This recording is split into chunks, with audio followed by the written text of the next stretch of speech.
Okay, ഇനി നിങ്ങൾ ഈ ചോദ്യം ഒന്ന് എഴുതുക. 3 സെന്റിമീറ്റർ ആരമുള്ള വൃത്തം വരയ്ക്കുക.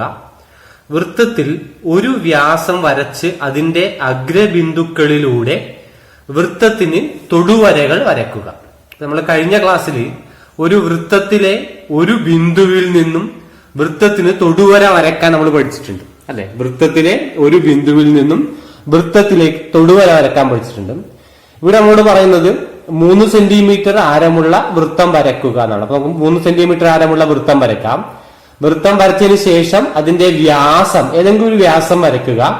വ്യാസത്തിന്റെ അഗ്രബിന്ദുക്കളിലൂടെ തൊടുവരകൾ വരയ്ക്കണം. നമ്മൾ ആദ്യം വൃത്തം വരയ്ക്കാം. ഇപ്പൊ 3 സെന്റിമീറ്റർ ആരമുള്ള വൃത്തമാണ് വരച്ചത്. വൃത്തകേന്ദ്രം ഒന്ന് അടയാളപ്പെടുത്തി നോക്കാം. വൃത്തകേന്ദ്രം അടയാളപ്പെടുത്തി അല്ലെ. അതിനുശേഷം ഒരു വ്യാസം വരക്കാം. എങ്ങനെ വേണമെങ്കിൽ വ്യാസം വരക്കാം. ഞാൻ നേരെ വരച്ചു എന്നേ ഉള്ളൂ. ഒരു വ്യാസം വരച്ചു. ആ വ്യാസത്തിന് നമുക്കൊരു പേര് നൽകാം. എ, അവിടെ ബി എന്ന് കൊടുക്കാം. അപ്പൊ എ ബി ആണ് വ്യാസം. വൃത്തത്തിന്റെ വ്യാസത്തെ നമുക്ക് എ ബി എന്ന് വിളിക്കാം. ഇനി എയിലൂടെയും ബിയിലൂടെയും തൊടുവര വരക്കണം. അതായത് ബി എന്ത് ചെയ്യുക, കുറച്ച് നീട്ടുക. ബി കുറച്ച് നീട്ടി വരയ്ക്കുക. ബിയിൽ നിന്നും നമ്മളൊരു കോമ്പസ്, ഒരു ആർക്ക് വരയ്ക്കുക. 2 ഭാഗത്തേക്കും ചാപം വരയ്ക്കുന്നു. തുല്യ അകലത്തിൽ 2 ഭാഗത്തേക്കും ചാപം വരയ്ക്കുന്നു. അതായത് അർത്ഥം എന്താ? അതിനർത്ഥം എന്ന് വെച്ചാൽ നമ്മള് ഒരു ചെറിയ വര അവിടെ ഉണ്ടാകുന്നു. ആ വരയുടെ, ആ 2 ചാപങ്ങൾക്കും ഇടയിലുള്ള ഒരു വരയുടെ മധ്യബിന്ദുവാണ് ബി എന്ന് പറയുന്നത് അല്ലെ. ഒരു ചെറിയ നേർവര. ഇനി ആ വരയുടെ മധ്യലംബമാണ് വരയ്ക്കുന്നത്. ലംബ സമഭാജി വരയ്ക്കുന്നു.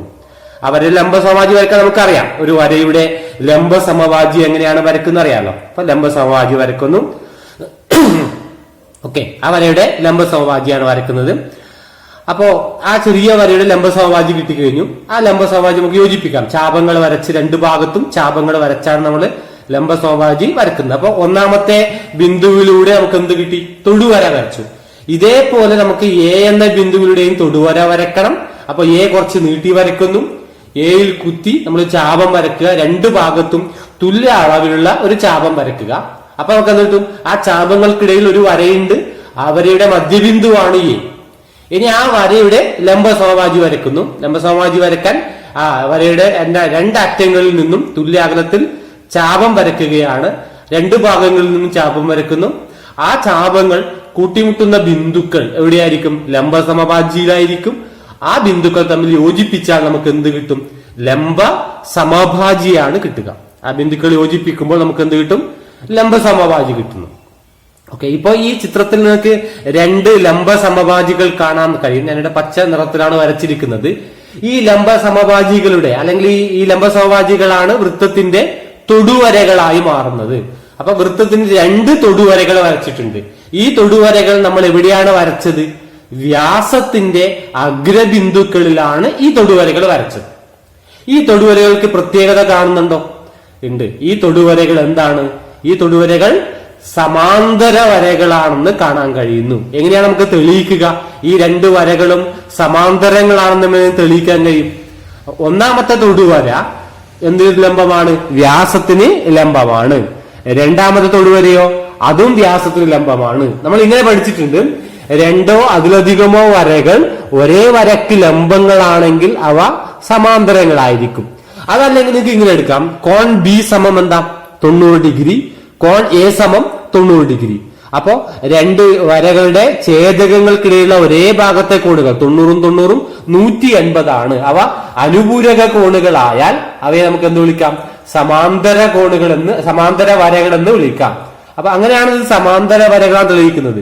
2 വരകളെ ഒരു ഛേദ വര വരയ്ക്കുമ്പോൾ അതിന്റെ ഒരേ ഭാഗത്തുണ്ടാകുന്ന കോണുകൾ എന്തായിരിക്കും? അനുപൂരകങ്ങളായിരിക്കും. തിരിച്ചു പറയുകയാണെങ്കിൽ അനുപൂരകങ്ങളായാൽ ആ വരകൾ സമാന്തരങ്ങളായിരിക്കും അല്ലെ. ഇതാണ്. അപ്പൊ ഇതൊന്ന് വരയ്ക്കുക. എല്ലാവരും ഇത് വരയ്ക്കുക. ഇനി നമ്മള് പിന്നെ ഈ ചോദ്യമാണ് ഇപ്പൊ നമ്മൾ ചെയ്തത്. ഇനി മറ്റൊരു ചോദ്യം നോക്കാം. ഈ ചോദ്യം എഴുതാം. ഒരു വൃത്തം വരച്ച് പരസ്പരം ലംബമല്ലാത്ത 2 ഞാണുകൾ വരയ്ക്കുക എന്നാണ്. ഒരു വൃത്തം ഇഷ്ടമുള്ള അളവിൽ വരക്കാം. ഇത് 2 ഇവിടെ പരസ്പരം ലംബമല്ലാത്ത 2 ഞാണുകൾ എന്നല്ല, 2 വ്യാസങ്ങൾ എന്ന് നിങ്ങൾ മാറ്റി എഴുതുക. 2 വ്യാസങ്ങൾ വരയ്ക്കുക. വ്യാസങ്ങളുടെ അഗ്രബിന്ദുക്കളിലൂടെ വൃത്തത്തിൽ തൊടുവരകൾ വരയ്ക്കുക. ചോദ്യം എഴുതുമ്പോൾ ഞാണുകൾ എന്നതിന് പകരം വ്യാസങ്ങൾ എന്നാക്കി മാറ്റുക. ഓക്കെ, ഇത് എങ്ങനെ വരക്കും നമുക്ക് നോക്കാം. അപ്പോൾ ചിത്രം വരച്ചു, രണ്ട് വ്യാസങ്ങളാണ് ഇവിടെ വരച്ചിരിക്കുന്നത്. ചിത്രത്തിൽ നിങ്ങൾക്ക് രണ്ട് വ്യാസങ്ങൾ കാണുന്നുണ്ട്. ഒന്ന് DE, മറ്റേത് CB, BC എന്ന രണ്ട് വ്യാസങ്ങളാണ്. അപ്പൊ BC എന്ന വ്യാസത്തിന്റെ ബിയിലൂടെയും സിയിലൂടെയും തൊടുവര വരക്കണം. DE എന്ന വ്യാസത്തിന്റെ ഡിയിലൂടെയും ഇയിലൂടെയും തൊടുവര വരക്കണം. തൊടുവര വരക്കാൻ നിങ്ങൾക്ക് അറിയാം. അപ്പൊ ഈ ചിത്രത്തിൽ മൊത്തം 4 തൊടുവരകൾ നിങ്ങൾ വരക്കണം. നമ്മൾ നേരത്തെ പഠിച്ച പോലെ 4 തൊടുവരകൾ വരക്കാം. ഈ 4 തൊടുവരകളും ചേർന്ന് നിങ്ങൾക്കൊരു ചതുർഭുജം ലഭിക്കും. ഈ തൊടുവരകൾ കൂട്ടിമുട്ടുന്ന ബിന്ദുക്കൾ അടയാളപ്പെടുത്തിയ പാട് എന്ത് ലഭിക്കും? ചതുർഭുജങ്ങൾ ലഭിക്കും. ആ ചതുർഭുജത്തിന് എന്തെങ്കിലും പ്രത്യേകത കാണുന്നുണ്ടോ എന്നാണ് പറയേണ്ടത്. അതൊരു പ്രത്യേക തരം ചതുർഭുജമായിരിക്കും. ആ ചതുർഭുജത്തിന്റെ പേര് നിങ്ങൾ എഴുതുക. മനസ്സിലായല്ലോ? ഇനി നിങ്ങൾ ഈ ചോദ്യം നോക്കാം, മറ്റൊരു ചോദ്യം നോക്കാം. ഒരു വൃത്തത്തിലെ പരസ്പരം ലംബമായ രണ്ട് വ്യാസങ്ങളുടെ അറ്റങ്ങളിൽ വരക്കുന്ന തൊടുവരകൾ ചേർന്നുണ്ടാകുന്നത് ഏതുതരം ചതുർഭുജമാണ്? നമ്മളിപ്പോ ചെയ്ത പോലെ തന്നെയാണ്. നേരത്തെ ലംബമല്ലാത്ത രണ്ട് വ്യാസങ്ങളാണ് വരച്ചത്. ഇപ്പോ ലംബമായ രണ്ട് വ്യാസങ്ങൾ വരയ്ക്കുക. പരസ്പരം ലംബമായ രണ്ട് വ്യാസങ്ങൾ വരയ്ക്കുക. മനസ്സിലായല്ലോ? ഇനി ഈ ലംബമായ വ്യാസത്തിന്റെ അറ്റങ്ങളിലൂടെ തൊടുവരകൾ വരയ്ക്കാം. എത്ര തൊടുവരകൾ വരയ്ക്കണം? 4 തൊടുവരകൾ വരയ്ക്കാം. മനസ്സിലായല്ലോ? 4 തൊടുവരകൾ വരയ്ക്കണം. ഈ 4 തൊടുവരകളും ചേർന്ന് എന്തായി മാറും? ഒരു ചതുർഭുജം ഉണ്ടാവും. ആ ചതുർഭുജത്തിന്റെ പ്രത്യേകത നിങ്ങൾക്ക് ഇത് നോക്കിയിട്ട് തന്നെ പറയാൻ പറ്റും. പക്ഷെ നിങ്ങൾ വരയ്ക്കുക. അപ്പൊ ഈ ചിത്രങ്ങളൊക്കെ വരച്ച് പഠിക്കുക. അപ്പൊ നമുക്ക് എന്തായി? തൊടുവര വരക്കുന്നത് കൃത്യമായി നിങ്ങൾക്ക് മനസ്സിലാവണം. എങ്ങനെയാണ് തൊടുവര വരക്കുന്നത് എന്ന് മനസ്സിലാവണം. ഓക്കെ, ഇനി നമ്മള് മറ്റൊരു ചോദ്യമാണ് ചർച്ച ചെയ്യുന്നത്. ഇതാണ് 11 സെന്റിമീറ്റർ ആരമുള്ള ഒരു വൃത്തത്തിന്റെ കേന്ദ്രത്തിൽ നിന്നും 61 സെന്റിമീറ്റർ അകലെയുള്ള ബിന്ദുവിൽ നിന്നും വരക്കുന്ന തൊടുവരയുടെ നീളം കാണുക എന്നാണ് ചോദ്യം. അപ്പൊ ഈ ചോദ്യം നിങ്ങൾ വായിക്കുക. ചോദ്യം വായിച്ചിട്ട് ഒരു ഏകദേശ ചിത്രം വരക്കാം. നമുക്ക് ഒരു ഏകദേശ ചിത്രം വരക്കാം. ഒരു വൃത്തമുണ്ട്. ആ 11 സെന്റിമീറ്റർ ആരമുള്ള വൃത്തമൊന്നും വരക്കണ്ട. ഒരു ഏകദേശ ചിത്രം വരച്ചാൽ മതി. വൃത്തം വരക്കുന്നു. വൃത്തത്തിന്റെ കേന്ദ്രത്തിൽ നിന്നും ആ ഒരു 61 സെന്റിമീറ്റർ അകലെയുള്ള ബിന്ദു അടയാളപ്പെടുത്തുക. ഇവിടെ A ആണ് വൃത്ത കേന്ദ്രം എന്ന് പറയുന്നത്. A വൃത്തകേന്ദ്രമാണ്. ആ വൃത്തകേന്ദ്രത്തിൽ നിന്നും 61 സെന്റിമീറ്റർ അകലെയുള്ള ബിന്ദുവാണ് C എന്ന് പറയാം. C. ഇനി സിയിൽ നിന്ന് വൃത്തത്തിലേക്ക് തൊടുവര വരച്ചിട്ടുണ്ട്. സിയിൽ നിന്നും വൃത്തത്തിലേക്ക് തൊടുവര വരച്ചിട്ടുണ്ട്. അതാണ് എന്ത്? B എന്ന് പറയുന്നത്. B ആണ് തൊടുവര. മനസ്സിലായല്ലോ? അപ്പോൾ ഇവ ചേർന്ന് ഒരു ത്രികോണം ഉണ്ടാകുന്നു. ഏതൊക്കെയാണ്? വൃത്തകേന്ദ്രത്തിൽ നിന്ന് ബിന്ദുവിലേക്കുള്ള അകലവും തൊടുവരയും ആരവും ചേർന്ന് ഒരു ത്രികോണം ഉണ്ടാകുന്നു. ആ ത്രികോണത്തിന്റെ പ്രത്യേകത എന്താ? ഒന്ന് പറഞ്ഞു നോക്കിയേ. ആ ത്രികോണത്തിന്റെ പ്രത്യേകത അതൊരു മട്ടത്രികോണമായിരിക്കും. എങ്ങനെയാണ്? പിന്നെ തൊടുവരയും ആരവും ചേരുന്ന കോൺ എപ്പോഴും എന്തായിരിക്കും?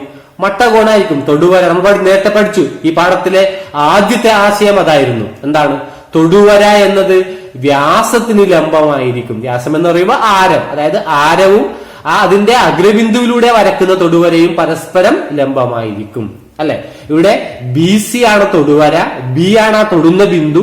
ആ ബിന്ദുവിലേക്ക് വരക്കുന്ന ആരം എന്നത് പിന്നെ തൊടുവരയ്ക്ക് ലംബമായിരിക്കും. ഈ ഒരു ആശയം നിങ്ങളുടെ മനസ്സിലെപ്പോഴും ഉണ്ടാവണം. അപ്പൊ ഈ ചിത്രം കാണുമ്പോൾ കോൺ ABC സമം 90 ഡിഗ്രിയാണ് നിങ്ങൾ തിരിച്ചറിയാൻ കഴിയണം. അപ്പൊ കോൺ ABC സമം 90 ഡിഗ്രിയാണ്. കോൺ ABC സമം 90 ഡിഗ്രി ആയാൽ നമുക്ക് മറ്റേ വശം കാണാം. 2 വശങ്ങൾ തന്നിട്ടുണ്ട്. ഏതൊക്കെയാണ് തന്നിട്ടുണ്ട്? പിന്നെ AC അറിയാം, BC അറിയാം. അപ്പൊ പൈതഗോറസ് സിദ്ധാന്തം ഉപയോഗിച്ചിട്ട് നമുക്ക് എന്ത് കാണാം? BC കണ്ടുപിടിക്കാം. AC അറിയാം, AB അറിയാം. AC പറഞ്ഞാൽ 61 സെന്റിമീറ്റർ. AB എന്ന വൃത്തത്തിന്റെ ആരം അതെത്രയാണ്? 11 സെന്റിമീറ്റർ. അപ്പൊ നമുക്ക് ഒരു ത്രികോണത്തിന്റെ, ഒരു മട്ടത്രികോണത്തിന്റെ 2 വശങ്ങൾ അറിഞ്ഞാൽ മൂന്നാമത്തെ വശം കണ്ടുപിടിക്കാൻ പഠിച്ചിട്ടുണ്ട്. ഈ ആശയം ഉപയോഗിച്ചിട്ട് നമ്മൾ എന്ത് കണ്ടുപിടിക്കുന്നു? BC കണ്ടുപിടിക്കുന്നു.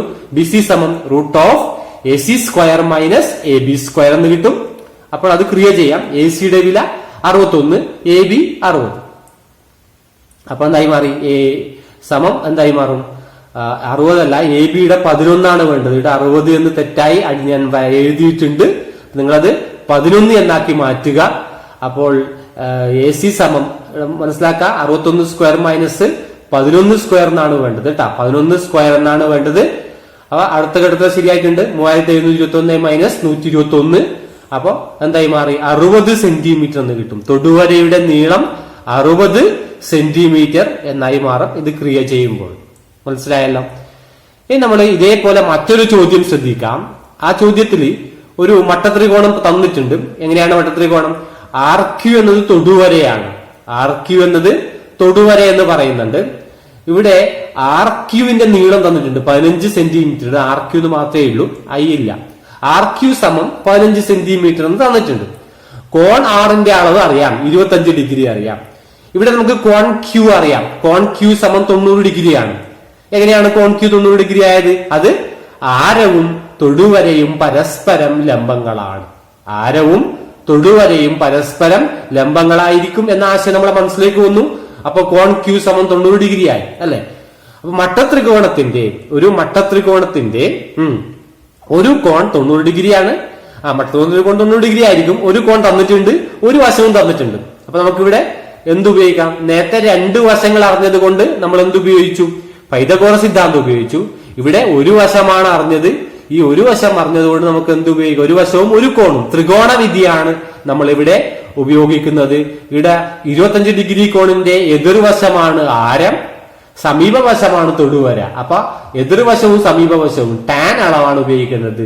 ടാൻ ആർ സമം P Q by R Q. P Q കണ്ടുപിടിക്കണം, ആർ ക്യു അറിയാം. അപ്പൊ ടാൻ ആർ സമം P Q by R Q. മനസ്സിലായല്ലോ? അപ്പൊ ടാൻ ആർ സമം ടാൻ 25 സമം P Q by R Q 15. P Q by 15 എന്ന് കിട്ടും. അപ്പൊ പി ക്യു സമം 15 ഇൻറ്റു ടാൻ 25. ടാൻ 25ന്റെ വില ഉപയോഗിക്കുക. അപ്പൊ 15 ഇൻറ്റു 0.4663. 4663 15 കൊണ്ട് ഗുണിച്ചിട്ട് എഴുതുക. 2 ദശാംശ സ്ഥാനത്തിന് കൃത്യമായി എഴുതുക. ഓക്കെ, ആ കണക്ക് നിങ്ങൾ